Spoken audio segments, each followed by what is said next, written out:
It is a question that a lot of times have been asked by a lot of people. What is meant by the verse, Father, if it be possible, let this cup pass from me? What's the meaning of the passage? Many view this as Christ pleading not to die. But if we were in law, we would use circumstantial evidence to try a case to find out what sometimes we need to understand. And if we're going to use circumstantial evidence and statements made beforehand, as a lawyer, we would go to court and try the case and to see the verdict that is reached.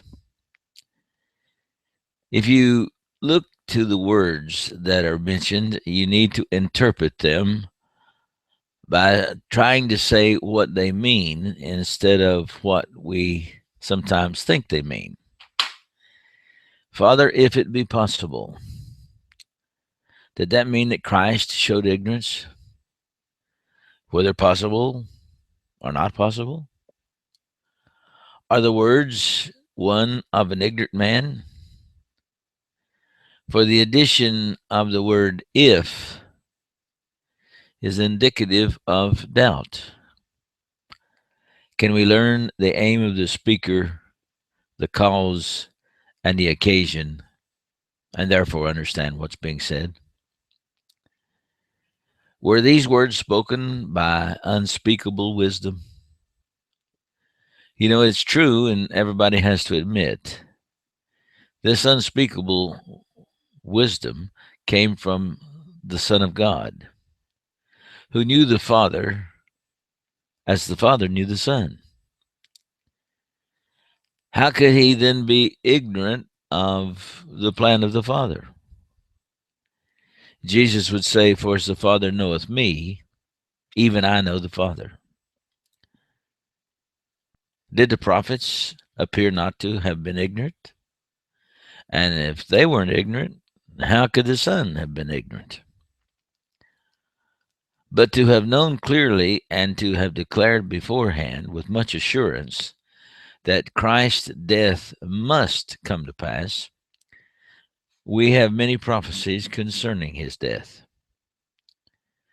The prophets seem to know the cause of death, seem to know that he would die, and were affected by the fact that this death would be such a sacrificial blessing. They also understood that he was to be buried and be resurrected. Following that, ascend to God the Father. They described the betrayal, trial, and minute accuracy of the meeting held when Jesus was taken captive that night of his death, when he was taken to Caiaphas's house. And as there, they knew directly that he would show his great love for mankind and the means of purchasing the church of Christ by dying. If the prophets knew that much about it, and all you have to do is read Isaiah 53, if no other prophecy.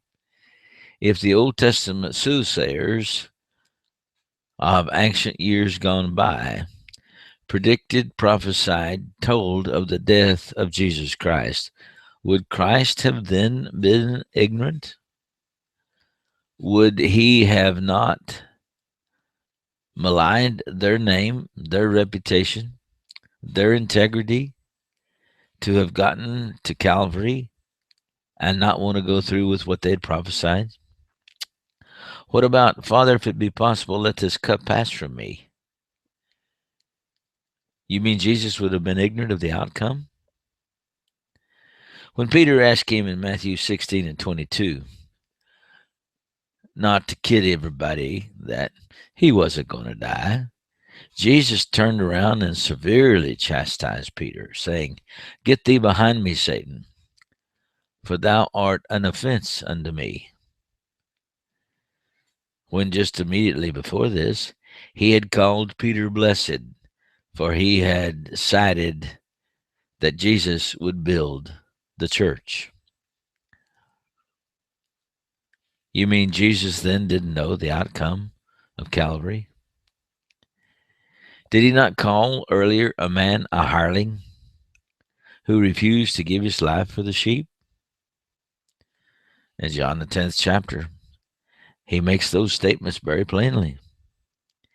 And by doing so, was it not the sign of the shepherd to give his life for the sheep?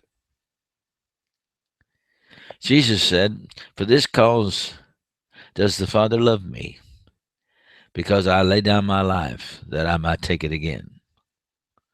You mean you're trying to tell me that when Jesus got to the Garden of Gethsemane, he didn't know what was going on? About the hour of crucifixion, did he not say, "Father, glorify thou me"?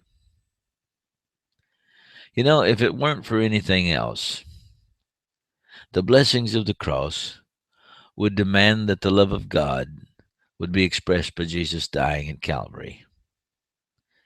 Why, the cross destroyed the enmity between God and man. The cross brought reconciliation so that man's sins could be forgiven, not just rolled ahead, forgiven.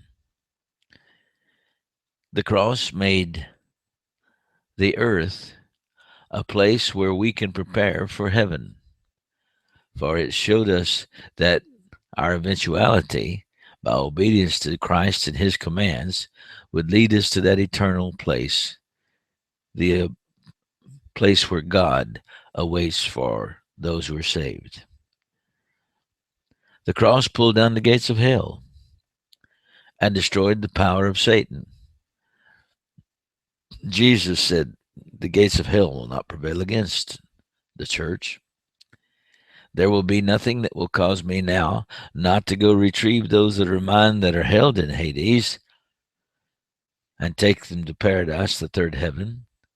Nor would it cause him not to allow we who are members of the church at death to never go to this place where we're separated from God, but go directly to be with God in that third heaven if we die before the resurrection." The cross destroyed the power of sin. It expelled the demons.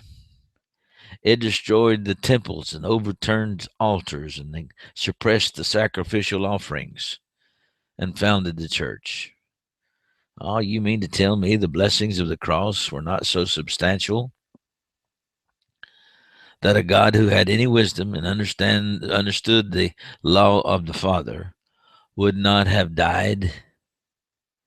You see, literally, the cross is brighter than the sun, more brilliant than the sunbeam in a dark heart of woe. And the cross is what extinguishes darkness. It breaks our bonds with death and makes the prison of death ineffective to the child of God. And it's a demonstration of the love of God. For Jesus had said, "The Jews seek a sign, and the Greeks seek wisdom." But Paul said, "We preach Christ and him crucified." Jesus went to the cross of Calvary, and he went there so that we could understand the great love that God had for man. And as we understand it, so great were the blessings of the cross that he could not have desired not to die for it to accomplish the purposes that were stated. And if he did not desire the cross, if he did not want to die, since Christ is God, can I ask you a simple, direct, frontal question? Who made him die? He's God. And if he intended not to die, why did he send the prophets before telling if he did not wish the cross to be a truth? It is something that belies the integrity of Jesus Christ, the competency of deity and the reality of what success at Calvary gave the mankind that would be a part of the Church of Christ. And if for no other reasons, these would be the purposes for him dying at Calvary and desiring to die. Oh, in John 12, he says, there are some that just say or question the fact that I came to die. And he says, this grieves me greatly. A lot of people have never understood that Jesus came and intended to die. And as he intended to die, his life was that which caused us to have freedom from sin. He said, the Father, the hour has come. John 12:23. I'll read it for you. The hour has come that the Son of Man should be glorified. Verily I say unto you, except a corn of wheat fall into the ground and die, it abideth alone. But if it die, it bringeth forth much fruit. He that loveth his life shall lose it. He that hateth his life in this world shall keep it unto life eternal. If any man serve me, let him follow me, and where I am, there shall also my servant be. And if any man serve me, him will my Father honor. Now is my soul troubled. What shall I say, Father? Save me from this hour? But for this cause came I into the world.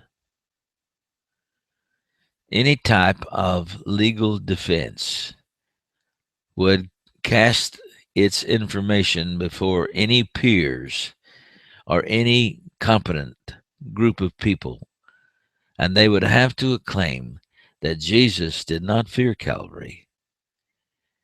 He desired it to come because of the success that it would allow God to attain in forgiving man of sin. Thank you.